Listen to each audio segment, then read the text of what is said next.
आपकी अदालत रजत शर्मा के साथ। जब पाकिस्तान ये कहता है कि वो यासीन मलिक को डिप्लोमेटिक सपोर्ट देता है, मॉरल सपोर्ट देता है, तो फिर हिंदुस्तान की सरकार को प्राइम मिनिस्टर को बुला के कहना पड़ता है कि ये काम बंद करो। देखिए, मैं आपको एक बात बताऊं, यहाँ और भी मुल्क थे जिनमें अमेरिका, बरतानिया, तो वो भी तो कश्मीरी लोगों से मिलते हैं। यूरोपियन यूनियन के लोग कश्मीरी लोगों लीडरों से मिलते हैं, और हिंदुस्तान की हुकूमत ने तो उनको भी एंगेज किया हमसे मिलने के लिए। लेकिन जो अपने यहाँ टेररिस्ट को पनाह देते हैं, जो ओसामा बिन लादेन को जगह देते हैं, जो हिंदुस्तान के खिलाफ प्रॉक्सी वॉर क्रिएट करते हैं, ट्रेनिंग देते हैं, लोग कह रहे हैं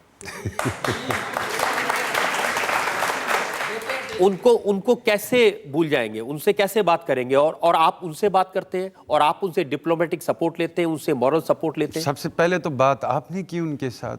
देखिए, अटल बिहारी वाजपेयी जी ने पहले लाहौर गए, उन्होंने बातचीत की नवाज शरीफ के साथ। वहाँ पर उन्होंने मीनार पाकिस्तान पे तकरीर की, और मीनार पाकिस्तान पे उन्होंने कहा कि मेरी ज़िंदगी की आखिरी ख्वाहिश है मसले कश्मीर को हल कर। उसके बाद उन्होंने कश्मीरियों से बात ये सोच के कि शायद ये अच्छी बातें सुन के कुछ पाकिस्तान को अकल आ जाएगी, तो मैं और वाजपेयी साहब ने इतनी अच्छी बात की जिसका जिक्र आप कर रहे हैं, और उसके बाद पाकिस्तान ने कारगिल पर हमला कर दिया। देखिए, मेरा भी ये मौक़िफ़ है कि अगर आप कह रहे हैं कि पाकिस्तान जी इन चीज़ों में मुलविस हैं, तो फिर क्यों हिंदुस्तान उनके साथ बात करनी? मैं तो आपसे कह रहा हूं, आप कभी पाकिस्तान के बारे में क्यों नहीं बोलते कि वो आतंकवाद की फैक्ट्री अपने यहाँ बनाए हुए है? आप क्यों नहीं पाकिस्तान से पूछते कि उसने क्यों दाऊद इब्राहिम को अपने यहाँ क्या रखा हुआ है? आप क्यों नहीं पाकिस्तान से पूछते कि क्यों बार बार सीज फायर का वायलेशन कर रहा है? देखिए, आप क्यों नहीं अपनी गवर्नमेंट से ये पूछते हैं कि जब हिंदुस्तान में जब अब लोग ये कह रहे हैं, आपको करेक्ट कर रहे हैं, वो कह रहे हैं कि आपकी भी गवर्नमेंट है।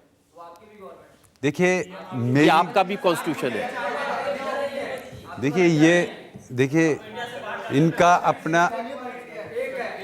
इनका एक परसेप्शन है, मेरा अपना परसेप्शन है। हर एक को बात करने का हक है, ये जो बात कहे ये बात करे। लेकिन मेरा एक सवाल है, हमने जब बंदूक की मूवमेंट शुरू की कश्मीर में, ज़्यादतियों के खिलाफ थी। हालांकि ये मुल्क जो हैं, जिस मुल्क में गांधी पैदा हुआ है, जिसने पूरी दुनिया को दर्ज दिया कि अगर मसाइल हैं तो उनको पुरअमन जद्दोजहद से हल करो। लेकिन मामला ये है कि इस गांधी की देश में, when I try to find out in the land of Gandhi the soul of Gandhi, I could not find him anywhere. तो हमको बंदूक की तहरीक शुरू करनी पड़ी। उसके बाद कश्मीर में बंदूक का इनकलाब आया, मैं गिरफ़्तार हुआ। उस वक़्त हिंदुस्तान ने अमेरिका को, बरतानिया को, यूरोपियन यूनियन में जेल में था, यहाँ ऑल इंडिया मेडिकल यूनियन, उनको लाया हमसे बात करने के लिए, हिंदुस्तानी सिविल सोसाइटी को लाया। आप पुरअमन तहरीक शुरू की, हमने पुरअमन तहरीक शुरू की, तब से लेकर अब तक।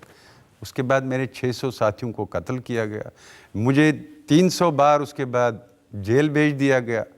उसके बाद मुझे इंट्रागेशन सेंटर में, मेरा ये जो राइट ईयर है इसकी हेयरिंग भी ख़त्म हो गई है।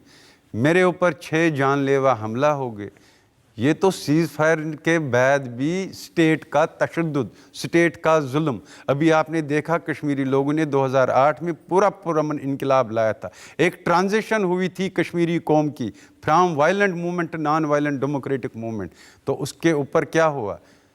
72 लाशें हमको मिली, 2009 में 45 लाशें हमको मिली, 2010 के इनकलाब में 128 लाशें मिली।